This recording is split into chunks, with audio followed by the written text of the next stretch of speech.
So you're feeling low on fuel again. If rest isn't fixing your exhaustion, something else is probably going on. You're sleeping, you're slowing down, you're trying to recover, and yet you still feel drained. I felt like that too. It's a horrible feeling. But today, in this video, I want to show you why rest alone is never enough and what's quietly leaking your energy beneath the surface. The first thing we need to do is we must talk about this thing that I like to call the soul tank. You may have heard this expression, maybe you haven't, but it's so important that that's where we start. You see, we all have what I like to call a soul tank. It's the place inside you where your emotional energy lives. It's the place where your willpower comes from. It's where your capacity to engage with life and responsibility is stored. And it functions a lot like a fuel tank in a vehicle. And so to sustain a long journey, we need to know how full the tank is, and we need to refuel it regularly with what actually restores you. If you could imagine the metaphor of a vehicle that you're driving, nobody goes out and drives from point A to point B without first checking if they've got enough fuel in their tank. We also understand that depending on the type of vehicle, that determines the type of fuel we have to use.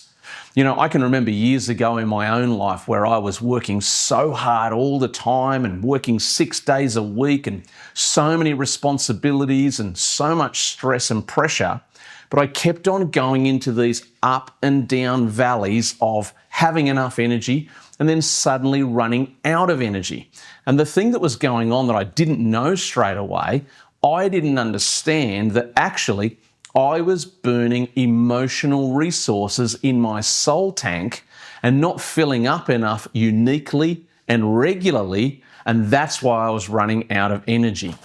So let's talk about this crucial thing called refueling. Now, we understand this when we're talking about cars, but we've got to understand what it means for us in our soul. Most people understand the concept of refueling. We understand the importance of things like sleep and time off and rest, but many people are confused about why they still feel exhausted even when they're refueling. Well, I want to give you some help on why that can be the case. When it comes to refueling our soul tank, we've got to understand two crucial factors. The first one is this concept of regularity. If we're not setting it in our diary and in our calendar to regularly and intentionally refuel, we're going to find ourselves getting low too often. And the second thing is this idea of having unique fuel. In other words, what fuels my tank will not be the same as what fuels your tank. And it's actually your responsibility to discover that there is unique fuel and what fuels you is going to work best for you. Because otherwise, we're just going to keep on going through the motions, running out of fuel, and not understanding why we're feeling exhausted.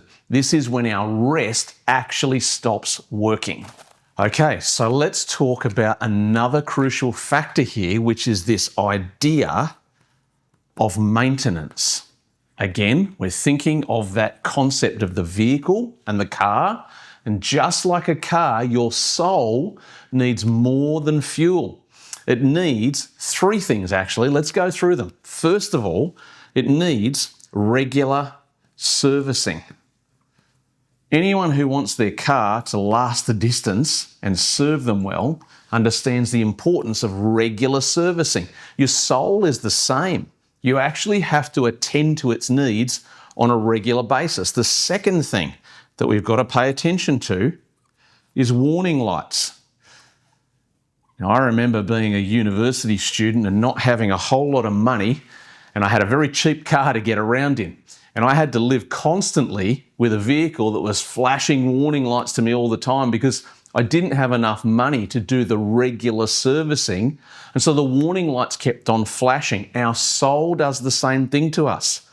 A warning light that starts to flash sometimes is irritation and weariness and getting annoyed with our family members more quickly than we ordinarily would. All kinds of warning lights that flash on the dashboard of our soul, telling us that we've got to give attention to what's going on the inside.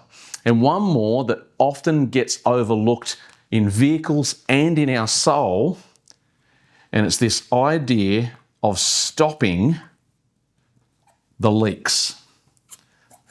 If you park your vehicle on the side of the road and then drive away and look back at the spot where you were parked later on and realise there's a giant big puddle of some kind of fluid, never a good thing. It means that something in the engine or the hoses, something somewhere is leaking. And if we can learn to understand that our soul is a lot like this vehicle that we're talking about, we will begin to understand that this concept of maintenance, regular servicing, paying attention to the needs of the soul. Secondly, not ignoring the warning lights. Those lights are there for a reason.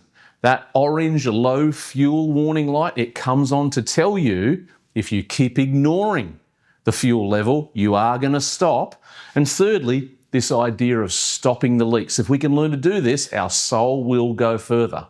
Let's emphasize a little bit further, so important that we focus on stopping the leaks. We have to learn to stop the leaks in our soul the same as we would in our car. If the fuel tank on your car had small holes underneath, you could keep on refueling all day long and still not travel very far. Well, our soul works almost exactly the same way. If you're leaking energy or your exhaustion is becoming inevitable and visible to everybody around you, if there are unplanned breakdowns, emotional flatness, you're going to feel like you're traveling shorter and shorter distances between your refueling stops. You know, I'm thinking right now of a client of mine that I've been working with recently who just finished telling me the story about how since working with me in my mentoring programs, they have found that the distance between them losing control emotionally is getting longer and longer. In other words, they're learning how to refuel properly so that they travel further before the leaks and the warning lights and the low fuel starts to impact them and their family and their work life. I want you to experience the same, that you learn the power of unique and regular fueling so that you can travel further.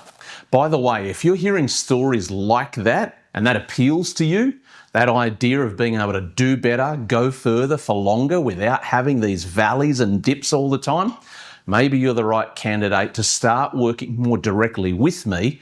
I have designed a comprehensive, transformative program just for people like you.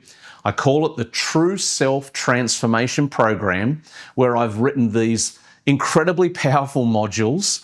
I do coaching calls online, and there's an exclusive online community because people just like you are experiencing powerful and transformative changes in their life. Maybe it's time for you to get intentional about joining that program as well. Okay, so if we're actually going to do well with stopping the leaks in our soul, there's something vital that we must learn to do, and that is to inspect the tank. Now, if you found that you were leaking fuel in your car, you or your mechanic would take the time to say, there's a leak here somewhere, let's go looking for it and find it. The same is true in your soul.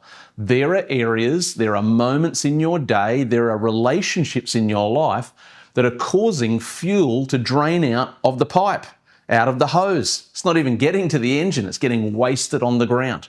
And you've got to have this understanding, I need to go find them, because the small leak is not really dramatic to start with, but if you don't pay attention to it, get it fixed, it's actually going to get bigger and it's going to become more costly. So I want to urge you, if you're finding yourself leaking that fuel too often and too much, it's because somewhere in your life, a relationship, a situation, a context, a task, something is going on in your soul, maybe connected to your history, that's put a little split in the fuel line and you're losing energy that you need to hold on to.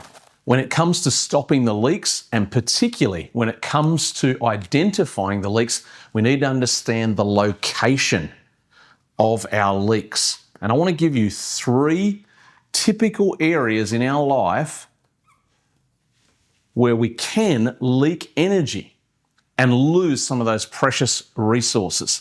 The first one is we tend to lose and leak fuel in the arena of time and time management. Time and time management. So activities that have become routine, but they're not actually giving anything back.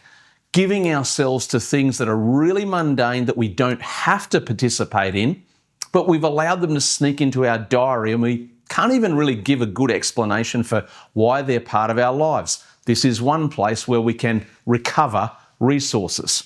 The second one, and this is huge, and I mentioned it just a moment ago, it's relationships. One of the greatest areas of resource leak in anybody's life is relationships that are draining or manipulative or toxic in some kind of way. Now, even as I say that, for some of you watching, instantly you've been triggered with the thought of a person or a family member or a work colleague. You need to pay attention to that. You know, even in my own life, I can remember having to go through and do an audit of the kind of people that were actually just manipulative and controlling, and I had to get courageous and strong enough to build healthy boundaries and say to those people that if you want to be close to me in my life, you have to behave a certain way. And if you don't, then you can't be close to me in my life, because it was just draining my energy. And then I didn't have energy for the things I really needed it for. And so we've got to pay attention to those relationships that are causing us to burn precious fuel. There's one more that I want to talk about, and it's something you might never have heard of. It's this idea of misguided jurisdiction.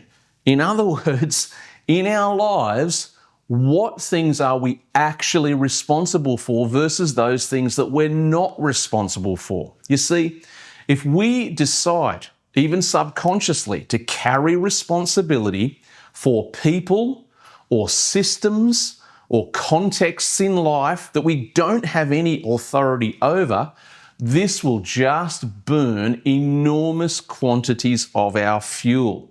One of the great examples of this is the constant flow of social media coming into our brains and the everyday 24-hour news cycle, where you're hearing about local events and current affairs and geopolitical issues and what's happening with that government and this person over here. A lot of that stuff goes beyond basic information, and it pushes us out of our own jurisdiction, and it puts us emotionally into a space where we feel the burden and the responsibility for what we've heard, but we actually don't have any power or authority to do anything about it, and it burns our fuel. Okay, let's talk about one more factor when it comes to you actually dealing with your fuel tank, and it's a word you'll be familiar with. It's the word economy. Now, to all of my male friends watching along, you probably can relate to this example here. Most men, including me, we love to see how far we can stretch the fuel tank of our car on a road trip. We see that range going down 100 miles, 50 miles, 30 miles, and finally you get to the point where you're getting close to the zero, and maybe your wife or partner or even your children are saying, we've got to stop and refuel. But there's something in us men that love to stretch it and just see if we can get to that next petrol station. Well, my advice and my warning is we don't want to live like that. There's a powerful, super important word that I want you to begin to use a lot, and it's the word sustainability. Sustainability isn't just about how much energy you have, it's actually about how efficiently you use it. Because if you can eliminate or minimize the leaks and the erratic driving in your soul, a little bit like the car where You might speed up a hill, but you didn't really need to do it. If you can learn to manage and run your soul more economically, you're going to burn less fuel, you're going to travel further, you're going to break down less, and you'll need to refuel less often and, importantly, less urgently. You'll find the result of this is that life becomes healthier, steadier, and more enjoyable. Now, if that sounds really good to you, it's probably because you are the kind of person that would fit perfectly into my training program. I've developed this training program called the True Self-Transformation Program, and one of our major focuses is this concept of inner life health and sustainability. In fact, I coach my students directly on how to establish this in their life, how to practice it, so that they get the benefit of it. You might want to check out that course. There is a link in the description below, and if you click on the link, I've actually set up the first lesson as a free preview for you so you can get a taste of what it feels like and see if it's a good fit for you. Okay, so in conclusion, here is the goal. Number 1, fuel plus no leaks plus sustainability. That is the goal for us. If we want to travel far, if we want to do it in a healthy, manageable way, these are the things we need to focus on. Putting fuel in, getting rid of the leaks, and then running and living our lives in a way that is actually sustainable for our soul. Of course, rest is important, but stopping the leaks matters just as much. I want you to learn to protect your energy. I want you to get better at managing it wisely. And the truth of the matter is, small beginnings matter. You can go a long way in changing your life by just starting with small changes. Well, as I said earlier, if you've enjoyed this lesson and this episode today and you've gotten something powerful out of it, why don't you check out the links in the description below, check out my training program, and I'll see you in another video real soon.